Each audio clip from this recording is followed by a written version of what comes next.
कौन सी बात करना है सर? बताइए सर, हमें खुफिया बात से पता चला है कि तुम लोग पहले लेकर शादी कर रहे हो। तुम लोग अभी थाना ले चलेंगे तो सर सुनो ना, पहले सुन लिया क्या? हम बेटी वाला छी आई छी बेटा वाला, इसको पकड़ो, दोनों को पकड़ेंगे। नहीं सर, अब यह बात सर हमारा सर आता है सर। 11 लाख में भाव होता है, 11 लाख देवे तो भाव होता है 11 लाख। जी सर। हाँ भाई सर क्या नाम है? सुन लगा है, सुन लिया पहले हमारे कब सुन लिया। हमारा कहने का मतलब ये जो हम लड़का के पढ़े लिखे छी, हम इनका कहलिए लिया जो हमारा घर में छोटबेटी करा तो आदर्श कहलिए जे अहाँ के खुश है हम खुश छी है।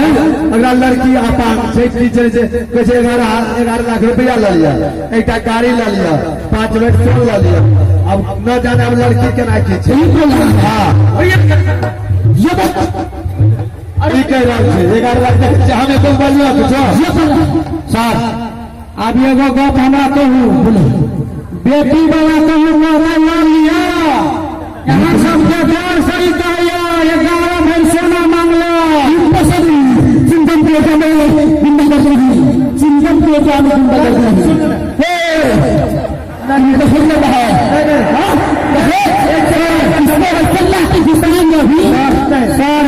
हम बेटा ने बेचे वाला सर इतना रही और के लिए हम ठंडा लगा रखिए। इसको पकड़े और पकड़ो, इसको पकड़ो, चल पकड़ो इसको, उठाओ। अरे उठा रहा है, कैसे कर रहा है? अरे उठाओ, उठाओ, उठाओ। दहेज लेता है, दहेज लेता है, दहेज लेता है।